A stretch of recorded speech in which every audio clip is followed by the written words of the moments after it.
हिंद का रुतबा रहा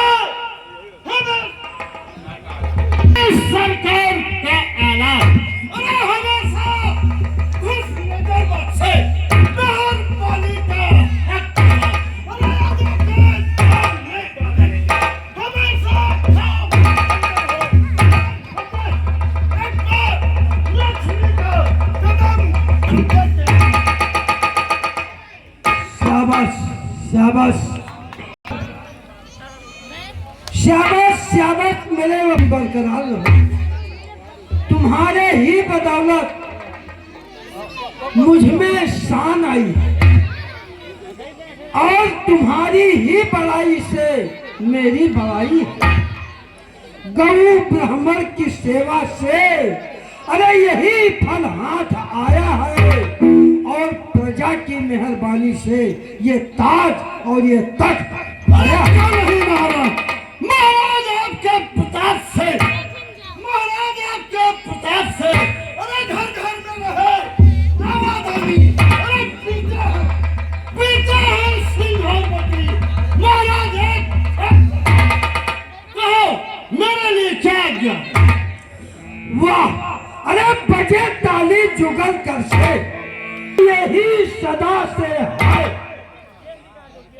जब प्रजा जब राजा से है तो राजा भी प्रजा से है। यह सत्य है। कहो मेरे लिए क्या आज्ञा है? मंत्री जी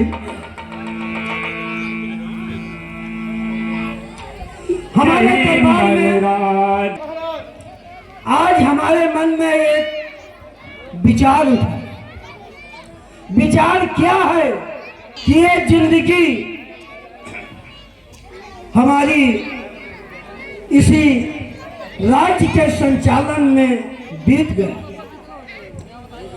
और ये जवानी से चल करके मैं बुढ़ापा की तरफ पहुंच गया। क्यों नहीं महाराज? इसलिए मंत्री जी हम आपसे कुछ कहना चाहते हैं। कहना यह है कि दरबार में महारानी शतरूपा को पेश किया जाए और जो बात मैंने जो पक्ष मैंने आपके सामने रखा है वही पक्ष मैं उनसे कहना चाहता हूं।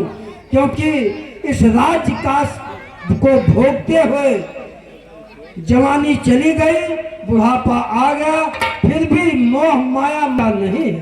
और मैं कहना चाहता हूं कि अब मैं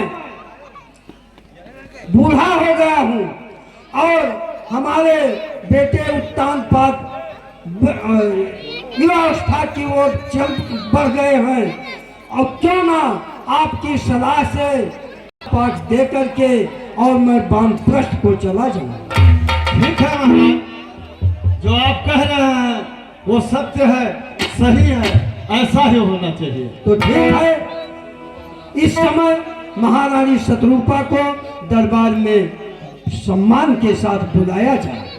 इतना शीघ्र दरबार में आपने मुझे किस लिए बुलाया? महारानी शतरूपे, मैंने बुलाया है, क्यों बुलाया है, किस प्रयोजन से बुलाया है, वो सारी बात मैं आपके सामने प्रस्ताव के रूप में रखूंगा। प्रस्ताव क्या है? प्रस्ताव यह है कि हम और आप इस राजकाज दरबार को चलाते हुए इस संसार सागर के भवन में बसते हुए चौथापन की तरफ आ गए और फिर भी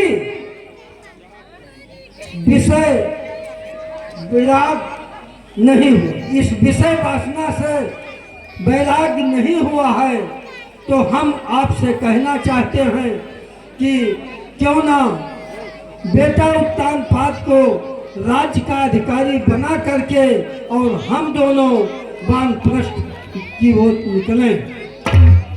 स्वामी, प्रभु की कृपा से आपके मन में ये बहुत उच्च विचार आया है। मेरा भी मन यही था कि अब राजपाट के मोह को त्याग कर कहीं कुछ हरि के गुणगानों का सुमिरन करें और कहीं वानप्रस्थ में चलकर अपने जो जीवन के समय बचे हैं वो व्यतीत करें।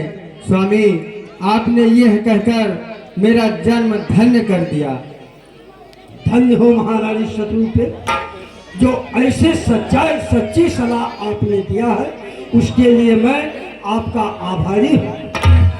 और मंत्री जी से कहा जाए कि वो बेटा उत्तानपाद को दरबार में लाए। मंत्री जी, महारानी, जैसा कि राजन ने कहा, आप पुत्र उत्तानपाद को लाइए और हम दोनों प्राणी उसका राज्याभिषेक करके और शीघ्र ही वानप्रस्थ के लिए प्रस्थान करना चाहेंगे।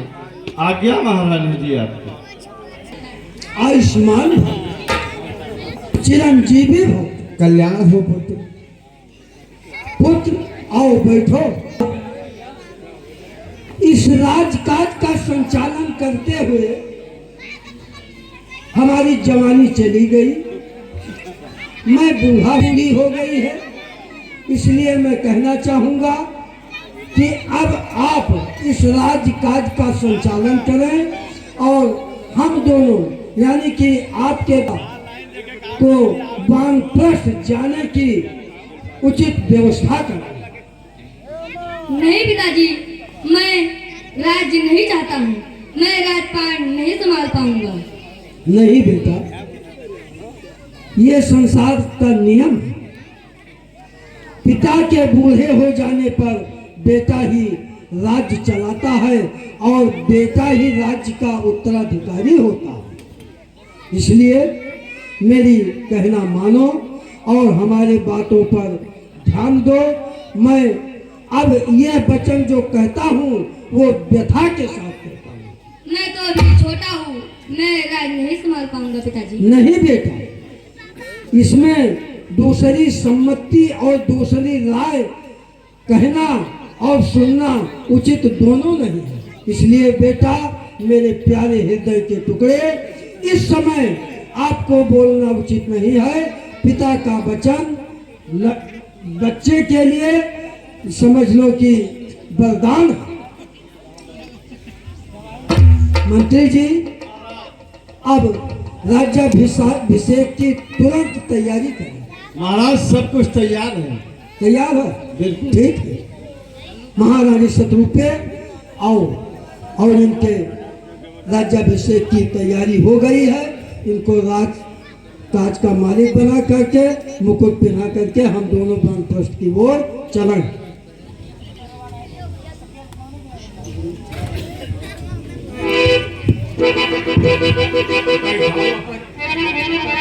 तब दीन्हा नारी समेत गवन बन कीन्हा।